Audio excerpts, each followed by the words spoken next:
muy buenas tardes a todos. Nuevamente, muchas gracias por acompañarnos. ¿Qué les puedo decir? Estamos encantados otra vez de tener a estos dos grandes talentos de la arquitectura mexicana. La arquitecta Sara Toppelson y nuestra invitada de hoy de súper lujo. Estamos encantados de tenerla, la arquitecta Tatiana Bilbao. Muchísimas gracias por estar aquí con nosotros. Muchísimas gracias a todos ustedes por conectarse y pues esperamos que disfruten de esta presentación. Les voy a recordar nada más que en la parte de abajo de su barra de herramientas en el Zoom hay una parte para preguntas y respuestas. Ahí pueden ir ustedes haciendo sus preguntas y se responderán al final de la presentación de la arquitecta Bilbao. Entonces, pues, bienvenida arquitecta Toppelson y bienvenida arquitecta Bilbao. ¿Qué tal? Bueno, pues buenas noches a todos. Me da mucho gusto estar nuevamente con ustedes. Y bueno, como siempre, primero agradecer la invitación al grupo de Interceramic, a Rosario, a Ana, a Paulina, a Sebastián. Y bueno, felicitarles por esta iniciativa de abordar el tema de arquitectas mexicanas. Y bueno, esta noche es un placer presentar a mi amiga ya de muchos años, a Tatiana Bilbao, una arquitecta muy destacada, que yo creo que conocí hace unos 20 años cuando formaba parte del laboratorio de la Ciudad de México durante un breve periodo. Bueno, pues Tatiana tiene el privilegio de pertenecer a una familia de arquitectos, ¿sí? Lo vivió desde niña y pues esto la llevó a estudiar arquitectura. Es egresada de la Universidad Iberoamericana en 1998, donde además recibió el reconocimiento, no solo mención honorífica, sino también el reconocimiento a la mejor tesis del año. Su carrera, durante toda su carrera siempre ha buscado la relación entre arquitectura y usos sociales, promoviendo una arquitectura de valores y preocupación por los más vulnerables. Cosa que me consta porque tuvimos la oportunidad de trabajar juntos en un proyecto en Michoacán, en Angangueo, donde ella desarrolló el proyecto urbano y yo tuve la oportunidad de desarrollar las viviendas, y nos unió pues esta voluntad de atender a la población más necesitada en nuestro país y que merece una arquitectura y un urbanismo de calidad. Bueno, antes de formar su firma, Tatiana formó parte de la Dirección General del Desarrollo del Consejo Asesor para el Desarrollo Urbano de la ciudad. En 2004 fundó su propia empresa, Tatiana Bilbao, desde donde ha desarrollado una diversidad de proyectos y conceptos. Tatiana se ha dedicado a la docencia y ocupa un puesto de enseñanza recurrente en la Escuela de Arquitectura de la Universidad de Yale. Además, es profesora de la Universidad de Harvard, del Graduate School of Design, de la Architectural Association en Londres, de la Universidad de Columbia en Nueva York, de la Universidad de Rice, la Universidad Andrés Bello en Chile y la Escuela de Artes Peter Behrens en Düsseldorf, Alemania.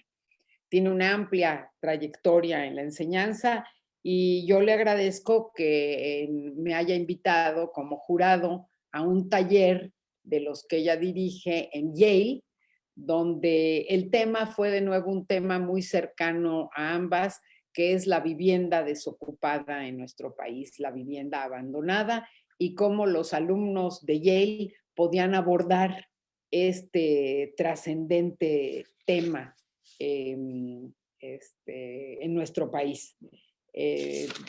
Seguimos con su currículum, que es muy vasto.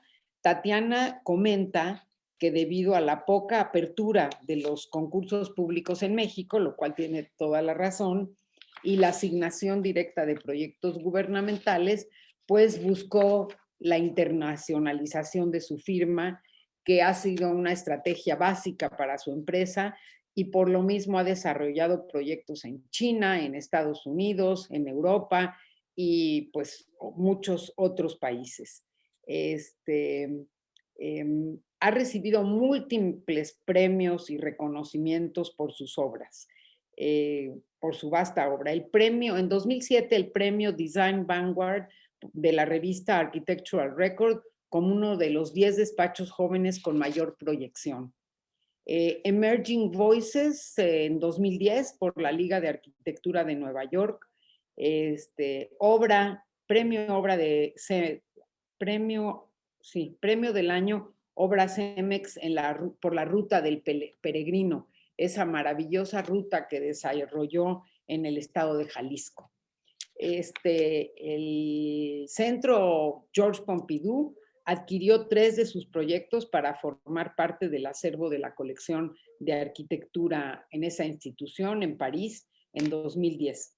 También recibió el premio a la joven arquitecto del año por el Colegio de Arquitectos de la Ciudad de México en 2011, el premio Kunstpreis Berlín a la carrera por la Académie de Kunst en 2012, el Premio Global de Arquitectura Sustentable en 2014 en París, Francia, patrocinado por la Fundación Locus. Bueno, y podría seguir con muchos más premios. Voy a hablar de algunas de sus obras muy representativas. Recientemente, y todavía está en proceso, el conjunto residencial San Miguel Chapultepec, que en la Ciudad de México, que está en proceso, el Master Plan y el Hotel de Valle de Guadalupe en Ensenada, que también se encuentran en proceso. Algunas casas en el Reconstruir México San Simón, en el Estado de México, una obra terminada en 2018.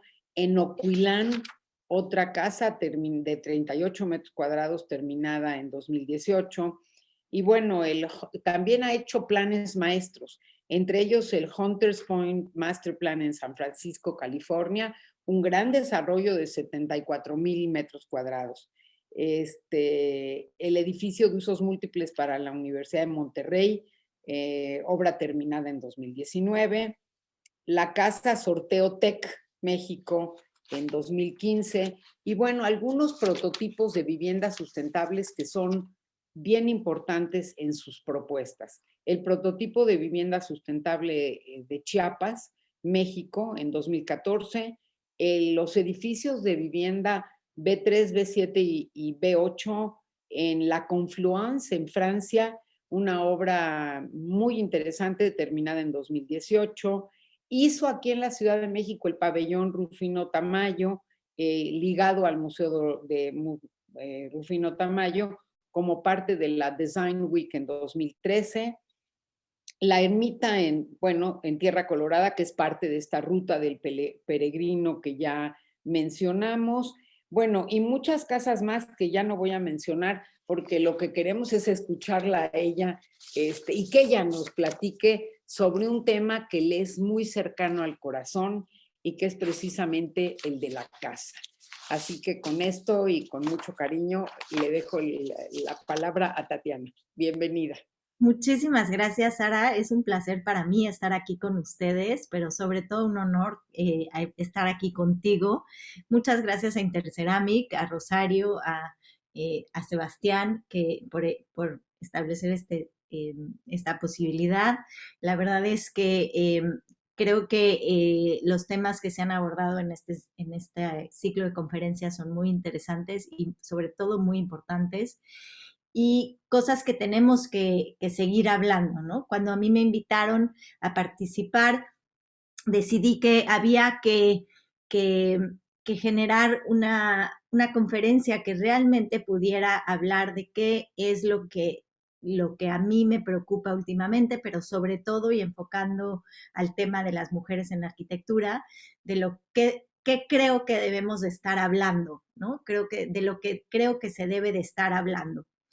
Y justamente en el mes de la mujer, el año pasado, a mí me invitaron Gabriela Carrillo, que es una increíble colega y amiga, generó un ciclo de conferencias que ya se celebró la segunda la segunda edición, y la primera edición se dio en marzo del 2020, unos días antes de que nos metiéramos a casa, y que para mí realmente fue un momento pivotal en mi forma de pensar, al menos, ¿no? Yo creo profundamente que eso va a ser también para mi carrera, pero bueno, ahora todavía es muy pronto para decirlo. Sin embargo, sí puedo decir que llevo un año pensando y trabajando a partir de la reflexión que llegué ese día.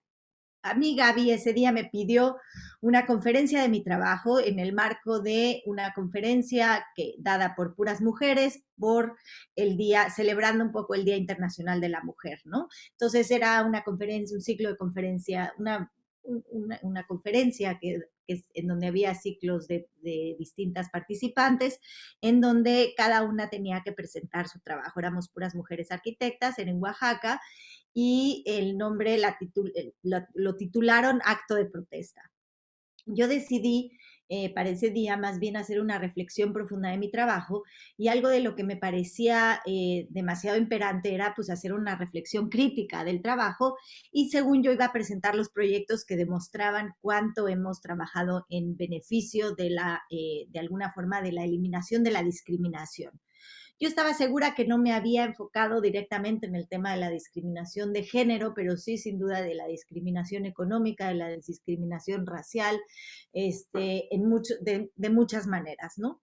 Sin embargo, quería hacer una reflexión crítica específicamente sobre la discriminación de género, y realmente me di cuenta que no solo no habíamos hecho un esquema profundamente reflexivo de nuestro trabajo sobre la discriminación de género, sino que me había dado cuenta que generábamos proyectos que incluso perpetuaban esta discriminación de forma sistemática, ¿no? Entonces, creo que como mujeres arquitectas tenemos una tarea muy importante. La primera es, sin duda, el ejemplo de que somos personas que hemos decidido trabajar a la par que cualquier otro arquitecto del otro género, ¿no? Creo que algo de lo que, y por qué recalco decidimos, es porque afortunadamente yo tengo una plataforma muy privilegiada que me ha generado las oportunidades que tengo, y para mí las oportunidades de ser mujer han sido incluso hasta oportunidades, ¿no? Porque en el mundo donde se movía de puros hombres, pues que llegara una mujer se volvía una oportunidad, porque entonces me llamaban a todos lados, ¿no? Sin embargo, yo he entendido casi desde el principio que esto es un privilegio, porque no todas las mujeres pueden tener la oportunidad que yo tuve de simplemente escoger ser o no ser, ¿no? Y estar o no estar. Y creo que el ejemplo de poner en un escenario a mujeres arquitectas es muy bueno, ¿no? Porque definitivamente el ejemplo ayuda a otras generaciones, ayuda a gente que no normalmente se anima, pero sin duda creo que no es suficiente, porque el ejemplo no elimina los impedimentos que existen para la gente que no tiene los privilegios que nosotros tenemos de haber tenido una base importante de educación, de haber tenido la libertad en nuestras familias de de estudiar y de hacer lo que queramos, ¿no? Y que no tienen la posibilidad de tener una plataforma para poder expresarse y poder lograr lo que otras hemos tenido la fortuna de poder lograr, ¿no? Entonces, yo creo finalmente que como mujeres tenemos que tener un compromiso profundo, no nada más al ser un ejemplo, sino de encontrar las posibilidades de cómo establecer sistemas que eliminen la discriminación de género. Y creo que una de las cuestiones que yo me he dado cuenta a lo largo de mi carrera, porque sí he estado buscando, ¿no?, las posibilidades para poder acercar la arquitectura a un lugar muchísimo más democrático, equitativo y, por supuesto, ojalá, y no discriminativo, creo que algo de lo que además debemos de hacer es poder plantear desde la visión de mujer una arquitectura distinta. Y esto sí es algo que a lo mejor yo no me había adentrado, como dije al principio, de manera profunda, porque de alguna forma no me había dado cuenta que yo también fui formada por un sistema patriarcal. Yo también fui, de alguna forma, tengo una visión desde un sistema que está establecido de una forma absolutamente patriarcal. ¿Por qué? Porque lo hicieron los hombres. ¿Y por qué lo hicieron los hombres? Porque ahí estaban haciéndolo, ¿no? No, tampoco quiero aquí poner al villano ni nada, ¿no? Y algo de lo que oí de una mujer que admiro mucho, que se llama María Giudici hace poco, es todos somos víctimas y todos somos victimarios en este sistema, ¿no? En este lugar y en este momento y hoy en día en el que vivimos. Entonces, como víctimas, entendamos cuáles son las opresiones que vivimos y que podemos de alguna forma descubrir, y como victimarios establezcamos los procesos que podamos hacer para eliminar esas posibilidades, ¿no? Creo que para mí una fuente de inspiración muy grande ha sido el proyecto en el que llevo trabajando 4 años, que es un monasterio en Alemania. Curiosamente, es un monasterio de monjes, hombres, en donde no se aceptan mujeres para nada. Es un proyecto muy importante para mí, que me ha hecho cuestionarme muchas cosas, ¿no? Porque además es un monasterio católico, y específicamente de hombres, de monjes cistercienses. Claro está que al momento en el que los monjes cistercienses católicos alemanes me llaman a mí, una mujer mexicana, pues ya hay un claro mensaje en donde habla de muchas cosas que desenvuelven ¿no? Problemas o situaciones que se podrían pensar discriminatorios, ¿no? Evidentemente tiene sus abemoles, ¿no? El ser mujer haciendo un monasterio para hombres, porque de entrada tienen que pedir permiso a toda la comunidad para que yo pueda entrar. Pero eso, pues obviamente como ellos quieren que yo haga el monasterio, pues hemos podido acceder a todos los lugares que necesitamos acceder y hemos tenido el contacto con los monjes como si fuéramos sus iguales, ¿no? Entonces, eso empieza para mí a hablar de cómo poder adentrarme a una congregación que me ha enseñado, por el otro lado, enormemente cosas verdaderamente importantes y fundamentales de la vida, ¿no? Entrada, eso, justamente, ¿no? Nuestra posibilidad en la Tierra se debe a nuestra existencia. Y creo que ahora en el COVID a mucha gente más nos queda claro. Y nuestra existencia es vital y para ello necesitamos un sistema que pueda permitirnos la existencia. Hoy en día, para toda la humanidad, esa posibilidad solo la da el capital. Por lo tanto, la existencia está ligada a la productividad, al tamaño de productividad que puedas tener. Es decir, para poder comer, ¿qué necesitamos para existir? Comer, tener salud, para ello necesitamos comer y necesitamos para tener salud tener un techo, porque no somos animales ni que podamos sobrevivir sin alimentarnos. El alimento además no depende nada más de nosotros, no somos autosustentables, necesitamos de los otros para poder existir y no podemos vivir en las inclemencias del clima, no somos ante las inclemencias del clima, no somos animales que podamos sobrevivir sin un refugio. Entonces, esas dos condiciones solo las podemos obtener hoy en día si tenemos el capital necesario para tenerlo. Y entonces es un círculo vicioso, porque sin capital no podemos existir y sin existir no podemos tener capital, ¿no? Sin embargo, al adentrarme en el mundo en donde la gente está dedicando su vida a un mundo espiritual, que evidentemente también necesita capital para existir, pero fundamentalmente a partir de su devoción espiritual, me doy cuenta de muchas posibilidades que podríamos entender de nuevo o de alguna forma regresar a entender, muy básicas, para poder generar esquemas de vida muchísimo más sostenibles, ¿no?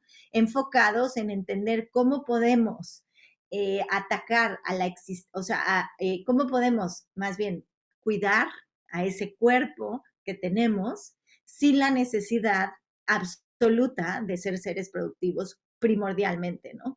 Entonces, Pues eso me ha llevado, evidentemente, primero, cuando hicimos, desde el inicio del proyecto hemos trabajado en el entendimiento de la arquitectura cisterciense, y algo de lo que me ha enseñado profundamente este entendimiento es a darme cuenta cómo el ritual de su vida es esencialmente lo que les permite la existencia. Y ese ritual está totalmente ligado a la composición espacial.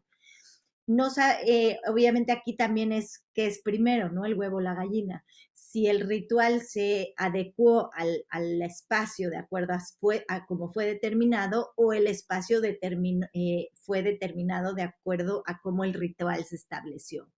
Fue algo que se fue desarrollando en conjunto. En realidad, lo que sí es muy impresionante es cómo ese ritual diario genera una posibilidad de establecer un sistema que no necesariamente tiene que estar pensado, tiene que estar improvisado, sino que posibilita la existencia de estos monjes en físico para poder realizar su trabajo espiritual, ¿no?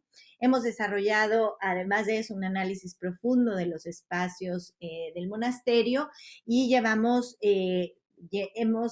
establecido un sistema de diseño en el cual ahorita nos encontramos en una fase de diseño conceptual, aunque llevamos 4 años trabajando. Pero creo que uno de los legados más importantes que me ha dejado este proyecto es, por un lado, y empiezo son dos, y empiezo por el más fácil para mí, pero el primero es el entendimiento de la necesidad absoluta de un esquema escalado de relaciones que permiten que esas relaciones se vuelvan muchísimo más enriquecedoras y que estén más sostenidas de alguna forma, ¿no? Creo que algo de lo que me he dado cuenta a partir del monasterio, del proyecto del monasterio, es cómo hemos binarizado las posibilidades, sobre todo en las ciudades, ¿no? Nuestras relaciones son o individuales o colectivas al máximo, ¿no? Nuestros espacios son o privados o públicos en un colectivo gigantesco, ¿no? Nuestras relaciones son o amorosas o productivas. ¿No? Es un sistema que se ha binarizado y cada vez más se binariza, que no nos permite entonces establecer un sistema mucho más sustentable de relaciones que nos permitan sostenernos mejor, ¿no? Sin embargo, los monjes sí tienen, su vida está siempre escalada para poder de alguna forma ir y regresar de forma individual a lo colectivo mucho más fácil, ¿no? Y esto lo entendí a través de entender cómo ellos exteriorizan su espiritualidad. Para ellos, evidentemente, viven, ¿no? Su cuerpo vive en este mundo espiritual. Y la primera capa de exteriorización, por así decirlo, de ese mundo espiritual es la ropa. Su ropa, y perdón que esta gráfica esté en inglés, pero el proyecto, como es en alemán, evidentemente es en inglés, les pido una disculpa que no la traduje, pero bueno, el centro es la ropa, y la ropa es ese primera capa espiritual que exterioriza, ¿no? Y demuestra al exterior en qué mundo viven, pero al mismo tiempo protege al cuerpo, la primera capa de protección al cuerpo de esa espiritualidad.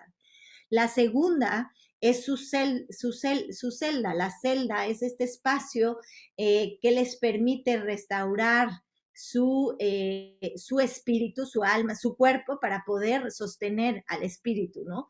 Y esto es el cuarto, como todos lo conocemos, donde se duerme, se descansa, se retira, se interioriza, se individualiza.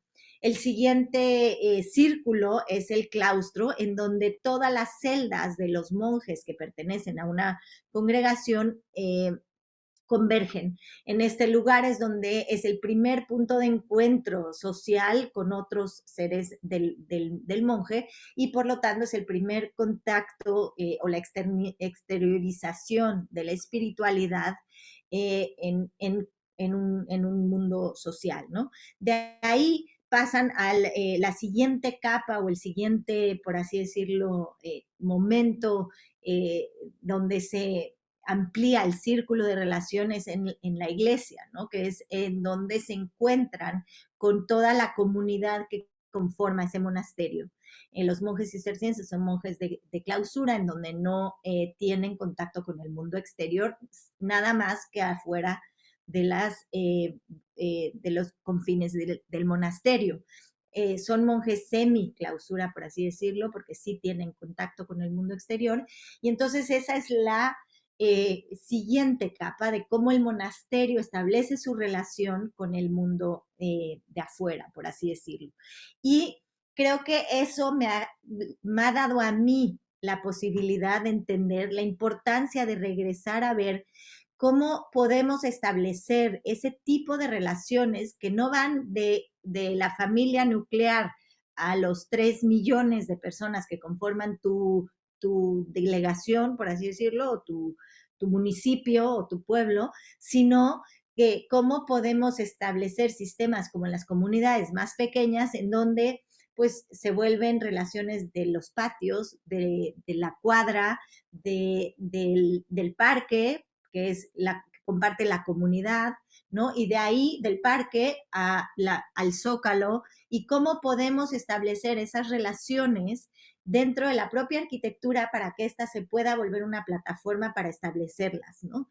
Creo que eso es algo de lo que hemos buscado para poder tratar de eliminar esa posibilidad de la dicotomía, ¿no? De lo público a lo privado, y encontrar ese tercer espacio de encuentro que yo le llamo el espacio común tan necesario. Pero creo que la segunda y muy importante legado de lo que he aprendido, el segundo aprendizaje de lo que me he encontrado y en grande con los monjes, es que para mí, además, al final, el espacio monástico es el espacio doméstico por hegemonía, ¿no? Sin ninguna duda, ¿no? Es el espacio doméstico, el último espacio doméstico que nos podíamos encontrar, y por lo tanto me ha permitido también ese entendimiento de cómo el espacio doméstico necesita poder encontrar otra vez esa posibilidad de ser el lugar donde uno desarrolla sus rituales para poder establecer la vida, la existencia, ¿no? Creo que en el modernismo, por la necesidad y la búsqueda de una sociedad muchísimo más democrática, más equitativa, se buscaron soluciones funcionales con la tecnología que se estaba desarrollando, industrializadas, para poder de alguna forma llegar a muchísimas más personas, para llevar a muchísimas más personas la posibilidad de tener una existencia más digna, ¿no? Buscando democracia, buscando igualdad. Sin embargo, creo que eso de alguna forma sistematizó, y el resultado lo vemos hoy, sistematizó la forma de vivir. Perdimos la posibilidad del entendimiento de la necesidad de esos rituales que no solo nos hacen entender la necesidad de cuidar nuestro cuerpo, sino la necesidad de cuidar del otro, que es simple acción de entendimiento de la necesidad de cuidar al otro, nos va a permitir establecer una serie de relaciones que se vuelven círculos virtuosos, ¿no? Y bueno, llegando al punto en donde me di cuenta en la conferencia que hablaba el año pasado, el acto de protesta, entonces realmente regresé a entender la importancia de entender cómo la casa se ha vuelto ese lugar que no solo nos ha de alguna forma homogenizado, sistematizado, sino además se ha vuelto el lugar que ha conformado a las ciudades, pero que además ha perpetuado la discriminación. Y voy a explicar cómo, ¿no? Las cocinas, la individualización de la cocina nos ha realmente imposibilitado la profesionalización del trabajo doméstico y reproductivo. Y voy a hablar de ello más adelante, ¿no? Pero no solo eso, o sea, incluso yo me he dedicado mucho, como decía Sara al principio, a entender cómo habrá canales para poder eliminar también la discriminación por condición económica o por condición racial. Sin embargo, ¿no? La inclusividad que hemos estado buscando no puede llegar a un punto perfecto de sustentabilidad porque la casa, el esquema de la casa no lo permite. Pero incluso creo que esas relaciones, ese sistema de relaciones que pudiéramos generar para entender la necesidad que tenemos de cuidar al otro para que nosotros mismos estemos cuidados, creo que nos va a llegar a tener una relación muchísimo más interesante e importante que debemos de también recuperar con el entorno, el medio que nos rodea, el medio que nos da la vida. Y esta creo que es finalmente la más importante porque sin ella no podemos existir y es el cómo nos podemos volver a entender como parte de ese ecosistema natural, porque nosotros somos seres humanos que somos parte de la naturaleza, y no vernos como este ser que domina o que es el otro de la naturaleza, ¿no? Creo que para mí una de las, como dije, la estructura nuclear que debemos de empezar a cuestionar es la casa. Y la casa es ese componente arquitectónico que estructura nuestra vida completa, ¿no? Que define las relaciones entre nuestro cuerpo y los otros, como ya lo expliqué. Y, sin embargo, pues esta casa siempre, creo que es además el espacio más contestado que tenemos, ¿no? Es donde realmente la tipología ha determinado al sujeto, ha determinado cómo tenemos que vivir, ha manipulado las relaciones sociales, políticas y económicas y creo que además, aún así, lo que ha sucedido es que hoy en día la casa se ha vuelto un commodity que es un bien de cambio, ¿no? Más allá que la solución a una necesidad básica. Desafortunadamente, además, todas las preconcepciones que tenemos de cómo debe de ser una casa han acabado en la ley, en cómo está determinada una casa. Y esa determinación en la ley, en los códigos, ¿no? En México tenemos la fortuna, porque sí, por algo se empieza, de que la vivienda es un derecho constitucional, y eso no es en todos los países. En muchos casos, esa definición de cuál es entonces, si la vivienda es un derecho constitucional, cuál es esa casa, ha llevado, ¿no? a la ley a determinar cómo tiene que ser esa casa. Y esa definición de vivienda digna y disfrutable que buscaba, ¿no? Encontrar mínimos para que esa definición pudiera establecerse, se han vuelto máximos, ¿no? Entonces, y no solo se han vuelto máximos en lo que dice que cuáles son los espacios mínimos que una casa tiene que tener, sino que se han vuelto determinantes para la forma de vivir, ¿no? En el momento en el cual tú determinas que el mínimo tiene que haber tantos metros cuadrados con una cocina, 2 recámaras, un baño, una sala, hemos determinado como sociedad el máximo, pero también hemos determinado cómo se tiene que vivir. Y esto es porque en una casa de 38 metros cuadrados con una cocina, 2 recámaras, una sala, un comedor, un baño, solo cabe una familia nuclear de un papá, una mamá, 2 hijos y ya, ¿no? Pero les tengo noticias. Esa forma de vivir solo la tiene el 17% de la población. Habemos porque yo no pertenezco a esa, habemos el 82% de la gente que no tenemos esa configuración familiar. Sin embargo, las leyes, el mercado, el supuesto mercado, y la media y las revistas y demás nos han vendido la idea que tenemos que vivir de esta forma, ¿no?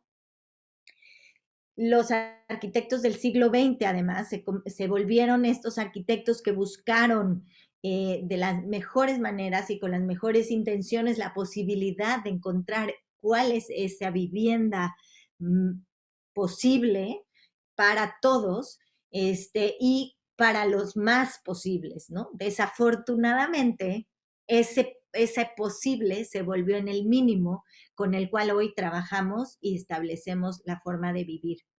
Supongamos que como sociedad encontramos la fórmula mágica para darle a todos en este planeta una casa como la describe la ley, con los mínimos. ¿Eso resuelve el problema de la casa? ¿Eso nos da la posibilidad de tener esta vida disfrutable y digna de la que habla la Constitución? Yo profundamente creo que no, porque ese lugar es el lugar que discrimina profundamente a un miembro de esa familia nuclear o de la familia que tenga que exista, porque las labores reproductivas y domésticas no son remuneradas. Hoy en día ese lugar es el de la mujer, desafortunadamente. Estaría bien que por un rato fuera el del hombre, el papel, pero eso tampoco es bueno porque eso no nos lleva a una sociedad equitativa.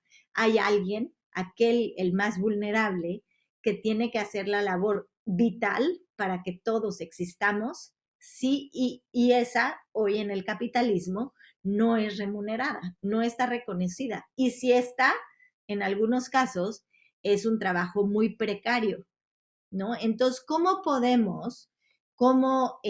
establecemos un sistema como sociedad para cuestionar ese modelo? Yo creo que debemos de poder empezar a generar modelos que busquen la equidad, la democracia, como ya como se lleva buscando 100 años, desafortunadamente no hemos llegado ahí, pero que además acepten la diversidad.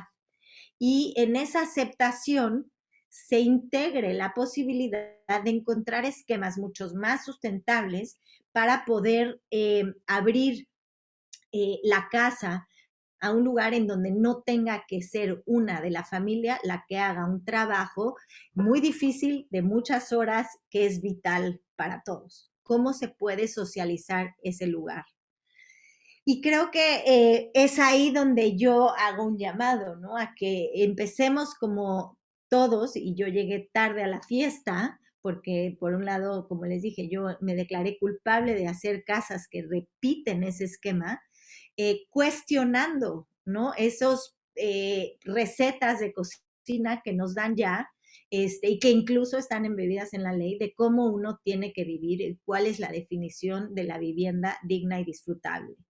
Y entonces por ello que yo me he estado dando la tarea a ver a la vivienda desde otro ángulo, con otra mirada, y empezando a pensar desde sus componentes, ¿no? ¿Cuáles son esos componentes entonces que deberían de existir en una vivienda o que componen una vivienda?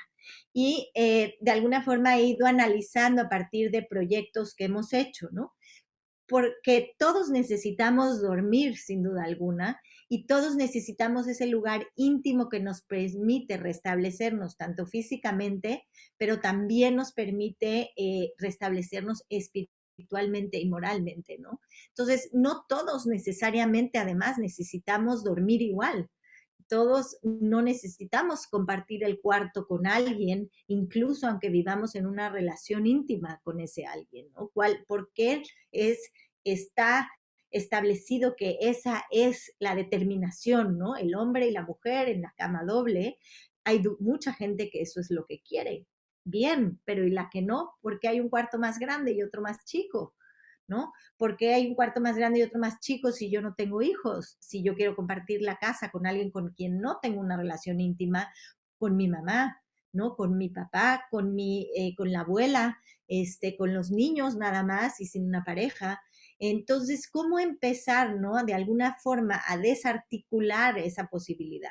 ¿Cómo podemos entender ese cuarto como el lugar que a algunos nos permite establecer nuestra identidad, nuestra intimidad, y que no todos necesariamente lo hacemos de la misma forma? ¿Cómo entonces el cuarto puede volverse ese espacio que nos otorgue eso sin necesariamente determinar quién lo usa, quién lo ocupa. El baño, me cuestiono yo entonces también. El baño se ha vuelto este lugar en donde todos agradecemos, y yo soy la primera, que exista toda la tecnología que nos ha permitido tener un lugar absolutamente funcional. Pero es en serio que necesitamos estas cajas que hasta hay veces que ni siquiera iluminación y ventilación natural tienen. Es el lugar en donde el cuerpo se encuentra con este esquema de cuidado, pero también el lugar donde no solo intimidamos con él, pero podemos establecer las relaciones más íntimas en la familia. No solo eso, en la antigüedad, desde hace mucho tiempo, el baño ya era este lugar social en donde uno se encontraba con el otro, y no nada más para poder establecer relaciones sociales, sino para poder establecer un ritual de cuidado de nuestro cuerpo en conjunto. No estoy diciendo que todos tenemos que vivir con un baño colectivo, pero ¿por qué no hemos empezado a cuestionar el que hemos perdido esa posibilidad del entendimiento del ritual de cuidar nuestro cuerpo, que es una cosa tan necesaria, ¿no? Y bueno, nos vamos al lugar, yo creo que más contestado en la casa, que es la cocina. La cocina es este espacio que desde hace 100 años, donde industrializamos, se ha mecanizado de una forma importante, que buscando de alguna forma facilitar las labores de cuidado y domésticas, pero que yo creo que incluso las han determinado mucho más, ¿no? Porque al encajonar una cocina en un departamento en donde no cabe nadie más que una persona, pues estás determinando que hay una persona en ese departamento que tiene que ponerse a hacer esas labores que son vitales para nuestro trabajo, ¿no? Para nuestro, pues sí, para poder trabajar también, pero para poder existir, ¿no? Entonces yo me cuestiono, todos necesitamos comer, sin duda, pero es real que hay una persona que necesita preparar esa cocina, esa comida para que todos podamos existir. En ese cuestionamiento, pues incluso para poder hacerlo más abierto, se han abierto las cocinas, pero yo creo que además ahí hemos todavía perdido más, porque en el momento en el cual abrimos la cocina, un espacio de estar, imposibilitamos que esa labor la haga nadie más, porque pues no se puede tener ahí alguien que puedas contratar, que lo haga profesionalmente con un salario digno, porque pues está encima de la intimidad de la familia, pero no solo eso, también ha determinado cómo tenemos que comer, porque quién se atreve en una cocina así a preparar un mole de lo que tanto nos gusta, ¿no? Entonces ahora también además tenemos que volvernos todos a comer lo mismo, sándwiches, ¿no? Y si acaso pizzas, porque las pizzas no huelen en el horno, pero en una cocina abierta, pues, ¿quién puede preparar algo que realmente sea esa parte de nuestra cultura, de nuestros rituales, ¿no? Y algo de lo que aprendimos muchísimo en la reconstrucción del sismo que Sara mencionaba, es cómo para la mayoría de la gente, porque es la mayoría de la gente, ¿no? El ritual de comer no está ligado a la preparación. La preparación se hace de muchas maneras, pero sobre todo se hace en colectivo, ¿no? Y el compartir la comida también es un espacio colectivo que a veces es íntimo, pero que a veces también es un espacio colectivo, ¿no? Entonces, nosotros lo hemos de alguna forma determinado en un cuarto, que además los muebles son fijos, que imposibilita totalmente las distintas formas de comer, de cocinar o que más bien determina, no imposibilita, determina las formas de comer, de preparar y por lo tanto de la labor más compleja doméstica, que es aquella de la de cuidado, ¿no? Entonces, nosotros ya hemos desde hace tiempo cuestionado eso, ¿no?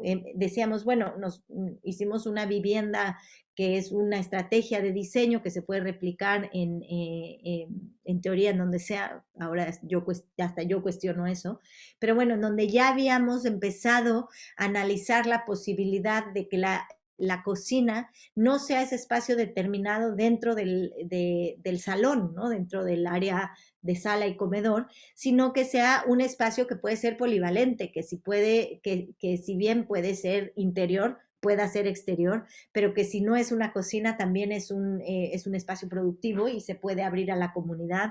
Entonces puede ser una cocina que pueda dar esos servicios a la comunidad o una cocina que pueda volverse en un espacio productivo o en una cocina que da servicio a la familia y a la familia extendida, ¿no?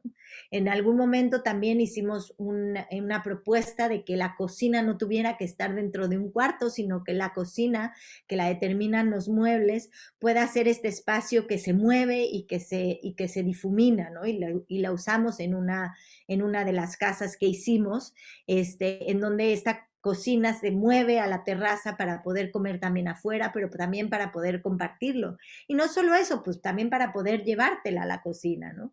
Y finalmente, ya para terminar este tema, les voy a dar un ejemplo de cómo hemos empezado de alguna forma a tratar de cuestionar esa determinación en la vivienda. En un ejemplo, otra vez, que es una propuesta para una casa no muy grande, de 90 metros cuadrados, pero con una libertad importante económica, ¿no? Entonces, bueno, en realidad no tan importante, pero sí, en realidad esto es, se los quiero enseñar como conceptualmente cómo podemos ir empezando a abrir, ¿no? La posibilidad de definir el espacio doméstico desde otros preceptos. Y este es un proyecto que nos invitaron en el 2017 en el lago Ederse, en Alemania, donde lo que hicimos fue en vez de agarrar lo que nos llamaban a hacer, era una vivienda para las nuevas formas de vida y el programa estaba muy establecido, ¿no? Tenía que tener 90 metros cuadrados con 2 recámaras, una cocina, un comedor, una sala, 2 baños y poder permitir las nuevas formas de vivir, que en ese momento lo que le llamaban a las nuevas formas de vivir era el trabajar y vivir en el mismo espacio. Ya estamos aquí, pero no solo eso, yo no creo que es que hayamos hecho nada nuevo, sino es que hemos regresado al origen y sobre todo a cómo vive el mundo entero, excepto en las ciudades, en las grandes ciudades industrializadas, que es vivir y trabajar en el mismo espacio, ¿no? Entonces lo que hicimos fue entender cómo poder establecer espacios en la vivienda que promuevan distintos tipos de habitar sin pensar en las actividades que cada uno realiza. Y a esto me refiero en la búsqueda de cómo la arquitectura puede volverse una plataforma para que cada uno pueda encontrar su propia existencia. Y es ahí a donde quiero llegar, pensando en que podemos establecer una arquitectura que busque la equidad, que busque la democracia, pero que acepte la diversidad de las personas, de la forma de vivir, ¿no? Entonces hicimos una casa en la cual planteábamos qué espacios vamos a promover, ¿no?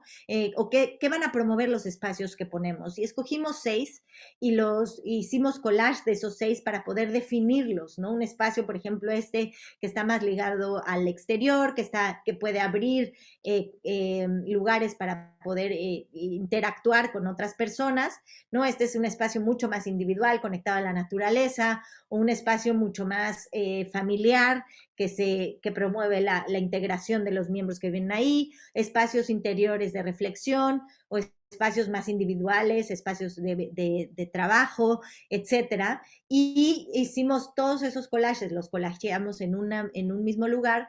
Yo la verdad es que en ese momento creí que habíamos llegado a una definición de casa que podíamos haber llegado siguiendo el brief, pero resulta que hace un año se acercaron unas personas, nos dijeron que querían construir esta casa, la obra se empieza en menos de un mes, es en Alemania, y nos dimos cuenta cómo realmente sí habíamos abierto la posibilidad a una interpretación del lugar bastante personal, sin que nosotros hayamos determinado qué. Entonces, como nosotros no pusimos etiquetas a los espacios, simplemente los hicimos y así decidimos que fueran, la gente los ocupó como quiso. En donde yo hubiera pensado que yo pondría la cocina, ellos decidieron poner el lugar más íntimo. Y en donde yo hubiera decidido, si hubiera sido mi casa, que pusiera el lugar más íntimo, para ellos era el lugar de trabajo. Y es como cada uno necesitamos espacios distintos y fue el reflejo exacto de cómo poder empezar a abrir eso, a que la casa no sea el que determine la forma de vivir, sino que se nos vuelve una plataforma que nos permita a cada uno nuestra propia existencia. Y bueno, pues con eso voy a terminar para poder abrir a preguntas el foro y les agradezco mucho a todos los que han estado aquí. Muchas gracias. Y adelante.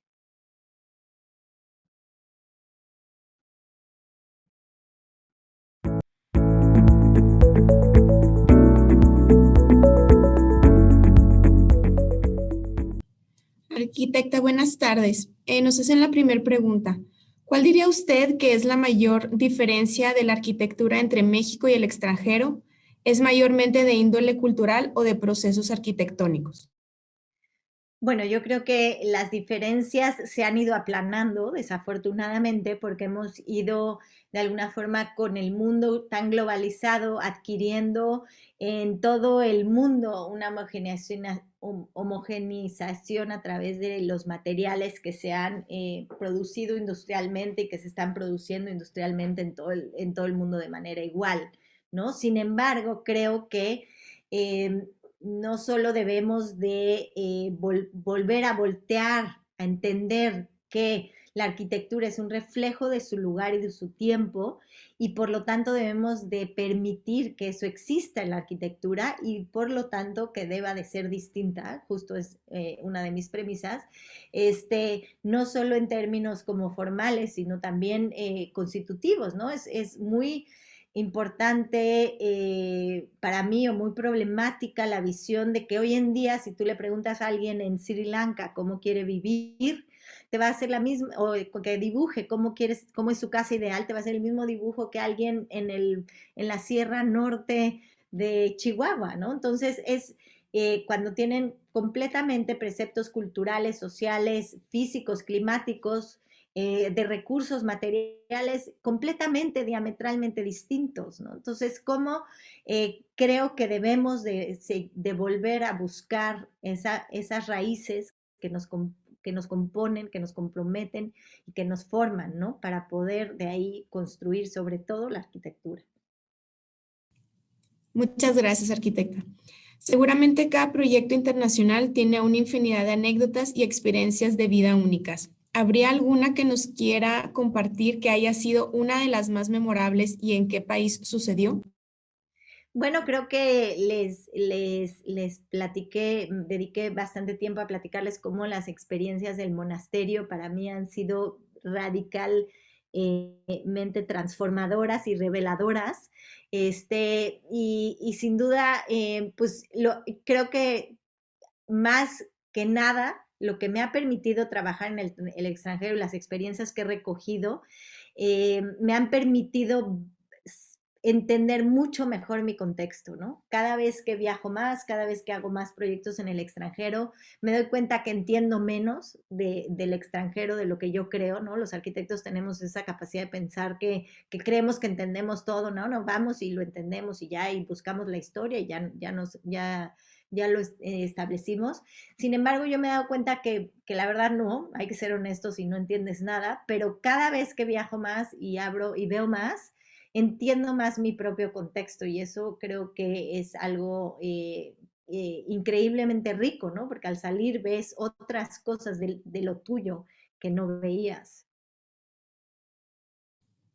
Gracias, arquitecta. ¿Crees que hace falta para que se cambie esa mentalidad de diseñar sistematizadamente la vivienda popular y se diseñe de acuerdo a las necesidades de cada persona o familia? ¿Crees que la vivienda de interés social ha aumentado esta forma de vivir mecanizadamente y por eso se han perdido estos rituales que comentas cuando uno satisface las necesidades básicas? Sí, sin duda, digo, no hay análisis totalitarios y todo tiene cosas increíbles y cosas que no, ¿no? Sin duda creo que el gran avance es que hemos logrado de alguna forma integrar a mucha más parte de la población a una forma de vivir, bueno, ese es el problema, ¿no? A una forma de vivir menos precaria. Sin embargo, creo que algo de lo que debemos ahora de entender es cómo poder generar esos esquemas así de abiertos, así de masivos, así de asequibles, pero que puedan permitirle a cada uno decidir su propia existencia, ¿no? Ahorita los estamos encajonando literal, determinando a una forma de vida que está dictaminada y está por la ley, ¿no? Que es una casa para un hijito, una pareja con un papá, una mamá y 2 hijitos, que además tienen que ser del mismo sexo porque además la sociedad dice que tienen que los niños dormir de distinto sexo en distinto cuarto, pero pues en las casas de vivienda social solo hay 2, solo hay 2 cuartos. Gracias, arquitecta. ¿Cuáles serían los pasos a gran escala para quienes quieren abrir y empezar su propio estudio de arquitectura o urbanismo hoy en día, con base a su experiencia y a cómo ve el camino de la arquitectura en el país? Yo espero que ojalá hayamos empezado a pasar a una generación en donde ya no se hacen estos grandes despachos. Digo, yo lo estoy diciendo y tengo un despacho así, ¿no? Como ese que estoy diciendo que ya no veo cómo, pero que es un esquema muchísimo más orgánico, más colaborativo, muchísimo más horizontal, ¿no? En donde no se trabaja a partir del arquitecto para el cliente, ¿no? Sino cómo el arquitecto se puede integrar como parte de círculos productivos para producir hábitat, para producir espacio y no para determinar la vida de alguien. Gracias, arquitecta. Esta sería nuestra última pregunta. Buenas noches. Primero agradecer a la arquitecta la plática muy interesante. Comentó que siempre se nos vendió la idea de que la vivienda tenía que ser un traje a la medida y no nos percatamos que el modelo sociopolítico, como menciona la arquitecta, ha cambiado radicalmente. La pregunta es la siguiente. Ahora ya no tenemos que hacer el traje a la medida, tenemos que hacer a la persona a la medida de la vivienda. Es un muy buen comentario, pero creo que, bueno, los trajes a la medida que hacemos son a la medida de quién, ¿no? Hay que preguntarse. Y creo que lo que tenemos que hacer es o lo que al menos yo estoy tratando de buscar, es cómo lograr que la arquitectura se vuelva parte de la plataforma para que cada uno determine su propia forma de vida, ¿no? Se haga su propio traje. ¿Cómo podemos ser nosotros el hilo que cose esa tela en el traje a la medida y no ser el que diseña y hace el traje porque no le va a quedar, porque no es a su medida? Eso serían todas. Muchas gracias. Yo tendría una pregunta, si se vale. Claro que sí, Sara, encantada. Has diseñado el conjunto San Miguel Chapultepec, que me imagino que es de viviendas. ¿Y cómo atiendes esta necesidad de que no es un traje a la medida, pero no conoces a todos los que van a vivir ahí? Es un reto generar la flexibilidad a la que te refieres, porque pues al final del día todo tiene un costo. Entonces, ¿cómo abordas un proyecto como ese? Sin duda, lo que hemos estado haciendo, en realidad el de San Miguel Chapultepec es un proyecto muy pequeñito y muy específico y es un traje a la medida. Pero en Monterrey estamos haciendo un edificio de 150 departamentos, en donde lo que decidimos fue entender cómo integrar de entrada unidades que tengan espacios mucho más no determinados, ¿no? Entonces, tienes un espacio grande que está dividido de forma equitativa y entonces puedes determinar dónde establecer tu recámara, ¿no? Y cómo utilizarla, si individual o compartida, de manera mucho más fácil, ¿no? Más flexible. Por el otro lado, lo que hicimos ahí también fue establecer sistemas de relaciones entre los departamentos que no son, otra vez, son escalados, como lo que dije al principio, ¿no? Entonces, no es tu departamento y entonces de ahí sales, de ahí N 1000 puertas, las 150 puertas, o un elevador que te lleva pisos, pisos, pisos, y pues te pierdes porque no sabes ni en qué piso estabas si el elevador se abre en otro que no era el tuyo, ¿no? Sino que establecimos sistemas para que, por ejemplo, haya unidades de 4 departamentos que comparten una terraza, otros 6 departamentos que comparten un jardín productivo, otros 6 que comparten un salón que puede ser para lo que sea, ¿no? Para trabajar o para unas juntas, o que puede ser una cocina, y que esos núcleos de unidades tengan que ponerse de acuerdo en cómo utilizar este espacio para poder empezar a establecer, ¿no?, relaciones que son mucho más escaladas. De ahí hay estos 40 departamentos que comparten una alberca, ¿no? Y ellos comparten con los otros 40 unas escaleras, ¿no? Y luego entre ellos hay escaleras que los van uniendo. Y bueno, es un reto además económico, sin duda alguna, pero el reto más grande es el de diseño. El que se le pone atrás de las horas de pensar cómo se puede hacer. Y sin duda se logra, ¿no? Se logran estos espacios que entran dentro del presupuesto, que se pueden vender, porque además el desarrollador estaba muy asustado que no lo iba a vender, que no era el típico conjunto y que así no quería la gente. Sin embargo, lo pusieron a la venta. Por suerte tenían ya esa inquietud de cómo hacer algo distinto, y se ha vendido mejor que ninguno de sus desarrollos por mucho, ¿no? Incluso sus desarrollos están hechos por arquitectos de gran nombre, ¿no?, internacionales y demás, y el nuestro, que no somos un nombre tan conocido en el contexto que ellos venden, pues se está vendiendo mucho más rápido por la posibilidad que da el espacio a tener relaciones mucho más íntimas, mucho más cercanas, mucho más certeras, pero sobre todo a configurar tu espacio como tú llegues a ocuparlo, ¿no? ¿Y cómo solucionaste el tema de los baños? Los baños es un tema de costos importantes. Puede ser que los espacios más costosos son el baño y la cocina. En los este demás caso, sí pueden tener gran flexibilidad. En este caso, en esta vivienda en específico, los WC sí están determinados, ¿no? Y la cocina también, pero en realidad, si te pones a analizar, ese no es el mayor costo de una vivienda, ¿no? Podrías tener la posibilidad de tener espacios mucho más flexibles. Hoy en día ya no, hoy en día ya la economía nos da para eso, ¿no? En este caso, sí los establecimos, pero bueno, ya hice un ejemplo de cómo las cocinas podrían no tener que ocupar un mismo espacio, porque ya pueden estar en un mueble, ¿no? De hecho, las cocinas más sustentables y las mejores son las eléctricas. Entonces, digo, la estufa se puede transportar en un mueble a donde quieras, no necesariamente tiene que estar en un lugar, ¿no? Y bueno, sí, las instalaciones de agua están en un lugar determinado, pero eso no tiene que determinar el por qué, ¿no? Todo tiene que ser así, encajonado como es. Está bien. ¿Y cuándo terminas ese proyecto? Porque ya proyecto, urge verlo. Sí, a mí también me urge. Empezó obra justo un mes antes de la pandemia. Estamos en la excavación, se alentó, pero pues ahí vamos. Estamos bueno, ya se terminó la excavación, está en cimentación del estacionamiento y ahí vamos saliendo del piso. Muy bien, felicidades. Muchas gracias. Bien. ¿Y se puede conocer el proyecto?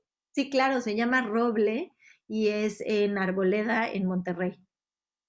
Ah, es una zona muy bonita. Sí, no lo presenté hoy, pero bueno, es uno de los proyectos en donde ya hemos explorado muchos de estos temas adelante, ¿no?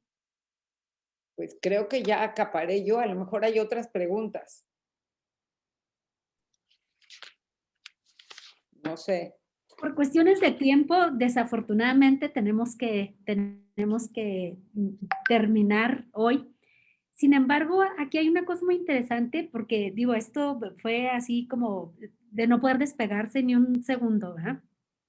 Tenemos muchísimas preguntas, muchas, y tenemos muchas acumuladas en las sesiones anteriores que creo que sería muy interesante poder abordar en el conversatorio cuando ya estemos hablando, porque hay muchas preguntas que coinciden, hay mucho interés en conocerlas a ustedes de una manera en lo profesional, pero mucho en cómo han superado pues esta cuestión de la que estamos hablando por ser mujeres, ¿no? Entonces hay muchas cosas que se van a poder responder. Como decía, tenemos muchas preguntas, tenemos muchísimos comentarios en el chat que vamos a resumir y se los vamos a hacer llegar y vemos cómo les podemos dar respuesta a todas estas personas que tan amablemente estuvieron con nosotros el día de hoy. Pues, y luego, pues, digo, para finalizar, obviamente, muchísimas gracias. Encantados de la vida. Yo, además del chat de aquí, estoy recibiendo en el otro chat cualquier cantidad de agradecimientos y de admiración por ustedes dos. Entonces, muchas gracias. Y gracias a todos los que están aquí. Les recordamos que la semana próxima tenemos nuestra última conferencia con la arquitecta Susana García. Y finalmente terminaremos con el conversatorio entre todas, que será súper interesante, estoy segura. Entonces, sin más. Gracias, Tatiana.